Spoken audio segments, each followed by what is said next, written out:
اب آئیے ختم نبوت کے قانونی تقاضے.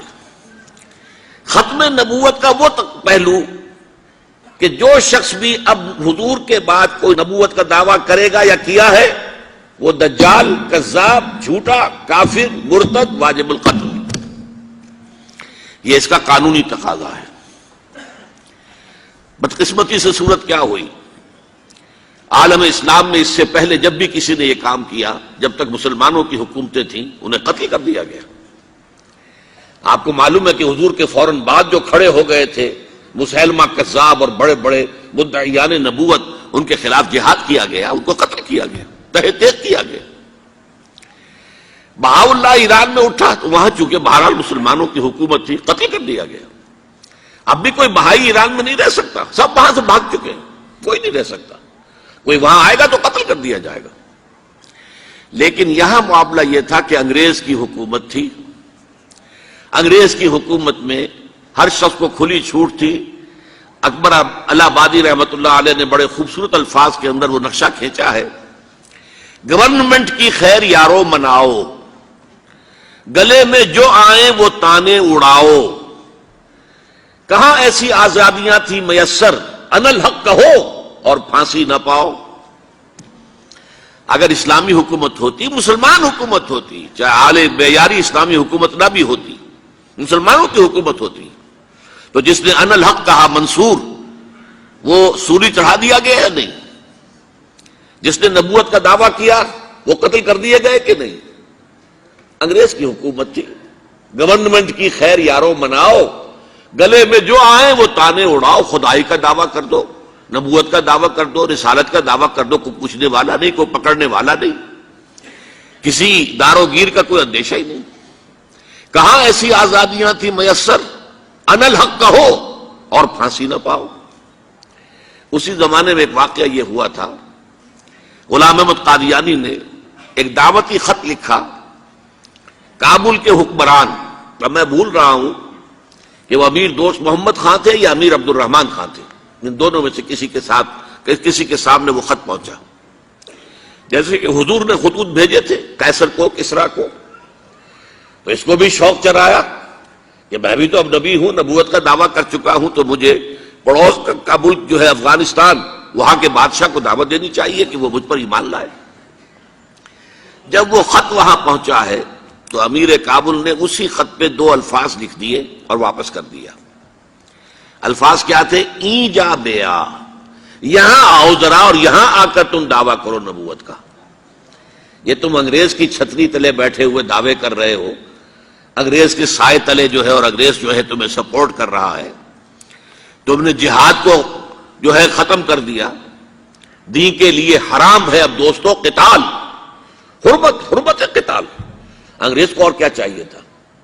گلیڈسٹن نے جبکہ وہ وزیر اعظم تھا برطانیہ کا، اس نے کہا تھا اپنی پارلیمنٹ میں قرآن کو لہرا کر، جب تک یہ کتاب دنیا میں موجود ہے امن قائم نہیں ہو سکتا. یہ تو جہاد اور قتال کی بات کرتی ہے. تو ان کو اور کیا چاہیے تھا کہ اگر کوئی اس قتال کو ختم کر دے، منسوخ کر دے، اور مسلمانوں میں سے جذبہ جہاد اور قتال فی سبیل اللہ کو نکال دے، تو اس سے بڑی اور کیا خدمت ہوگی. لیکن یہ کہ اگر تمہیں یہ دعوت دینی ہے تو ذرا یہاں آؤ، ای جا بے آ، یہاں آ کے یہ دعوت دو مجھے، تاکہ تمہارے 14 طبق روشن ہو، تمہیں معلوم ہو کہ اس دعویٰ کرنے کا مطلب کیا ہے. لیکن ایک بات میں اب آپ سے عرض کر رہا ہوں، ہم پر اللہ کا بڑا کرم ہوا تھا، اس میں کوئی شک نہیں. اس ملک میں 1974 میں جو فیصلہ ہوا قادیانیوں کے غیر مسلم اقلیت قرار پانے کا، وہ واقعہ یہ ہے کہ بہت ہی مبارک فیصلہ تھا. اس کے لیے تحریک جو اٹھی وہ بھی بہت ہی عمدہ تھی، بہت پرامن تھی، بہت منظم تھی. مولانا سید محمد یوسف بن نوری رحمت اللہ علیہ اس کے قائد تھے. کوئی سیاسی لیڈر جو ہے اس میں نمایاں نہیں تھا، خالص دینی تحریک تھی. پھر اس وقت ہمارے ہاں حکمران ذوالفقار علی بھٹو، حالانکہ خالص سیکولر ذہن کا آدمی، اور قادیانیوں نے اسے سپورٹ کیا تھا 1970 کے الیکشن میں. قادیانی سمجھتے تھے وہ تو ہمارا اپنا آدمی ہے. لیکن اللہ تعالیٰ نے اس کے ہاتھوں لیکن بہترین طریقے سے، جس پر اعتراض کیا ہی نہیں جا سکتا، پارلیمنٹ کے ذریعے سے فیصلہ کرا. کوئی آرڈیننس نہیں تھا، کوئی حکم جو ہے، فرمان جو ہے وہ ایشو نہیں ہوا تھا پارلیمنٹ کے ذریعے سے، اور پارلیمنٹ کی ایک کمیٹی بنائی گئی جس میں کہ موقع دیا گیا کہ قادیانیوں کے سربراہ بھی آ جائیں، لاہوریوں کے سربراہ بھی آ جائیں۔ یہ دونوں سیکٹ جو ہیں قادیانیت کے، پہلے قادیانی تھے اب وہ ربوائی ہیں، ربوے والے ہیں۔ لاہوری جیسے پہلے لاہوری تھے آج بھی لاہوری ہیں۔ ان دونوں کے سرکردہ لوگوں نے آ کر وہاں پر اس کمیٹی کے سامنے پیش ہو کر بیانات دیے اور کہا، کھل کر کہا۔ ناصر احمد اس وقت جو ہے خلیفہ تھا ان کا، مرزا طاہر احمد کا غالباً بڑا بھائی مرزا ناصر احمد۔ انہوں نے کہا ہم نبی مانتے ہیں، غلام احمد قادیانی کو ہم نبی مانتے ہیں، ڈنکے کی چوٹ کہا۔ لہذا اس کے بعد پارلیمنٹ نے فیصلہ کیا یہ غیر مسلم ہے، اور صحیح فیصلہ کیا، لیکن یہ فیصلہ ادھورا ہے۔ یہ بات آج میں پہلی مرتبہ کہہ رہا ہوں، اسے نوٹ کر لیجیے۔ قادیانیت کے فتنے کو کوئی گزند نہیں پہنچا ہے ان کے غیر مسلم قرار دیے جانے سے۔ وہ فتنہ جوں کا توں پنپ رہا ہے، جوں کا توں پھیل رہا ہے، جوں کا توں وہ اپنے سرطان کی جڑیں پھیلا رہا ہے ہمارے معاشرے میں۔ اور ویسے یہ کہ عالمی سطح پر انہیں بڑی سرپرستی حاصل ہو گئی ہے، پوری دنیا جو ہے مغربی دنیا وہ ان کی سرپرستی کر رہی ہے۔ لیکن یہ کہ اندرون ملک بھی اس فتنے کا قلع قبا اگر ہو سکتا تھا تو صرف اس وقت جبکہ اس فیصلے کا جو قانونی اور منطقی تقاضا ہے وہ بھی پورا کیا جاتا، اور وہ یہ کہ مرتد کو قتل کی سزا دی جاتی۔ اسلام میں مرتد کی سزا قتل ہے۔ وہی میں نے آپ سے عرض کیا، حضرت ابوبکر صدیق کے زمانے میں کیوں قتال کیا گیا، اور جتنے بھی لوگوں نے نبوت کے دعوے کیے انہیں کیوں قتل کیا گیا ہمیشہ اسلام کی تاریخ میں۔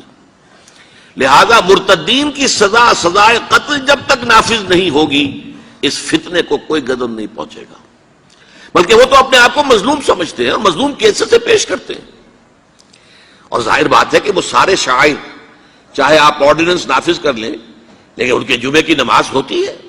یہ ٹھیک ہے کہ وہ مسجد کی شکل نہیں بنا سکتے، ماڈل ٹاؤن میں ایک بڑی کوٹھی کے اندر ان کا جمعہ ہوتا ہے، ان کی عیدیں علیحدہ ہوتی ہیں، وہ سارے شاعر اسلامی کو استعمال کر رہے ہیں، اور الٹا مظلومیت جو ہے اس کا لبادہ اوڑھ لیا ہے۔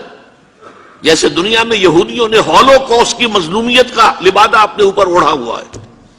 ہم جو چاہے ظلم کر لیں نوع انسانی پر، ہمیں کوئی گدن نہیں پہنچا سکتا، اس لیے کہ ہم نے اتنا بڑا ظلم سہا تھا، ہولوکوسٹ، ہمارے 60 لاکھ آدمی جرمنوں نے ختم کر دیے تھے، تو اب اگر 8-10 لاکھ مار دیں فلسطینی یا کوئی اور عرب یا اور مسلمان تو کون سی بڑی بات ہے۔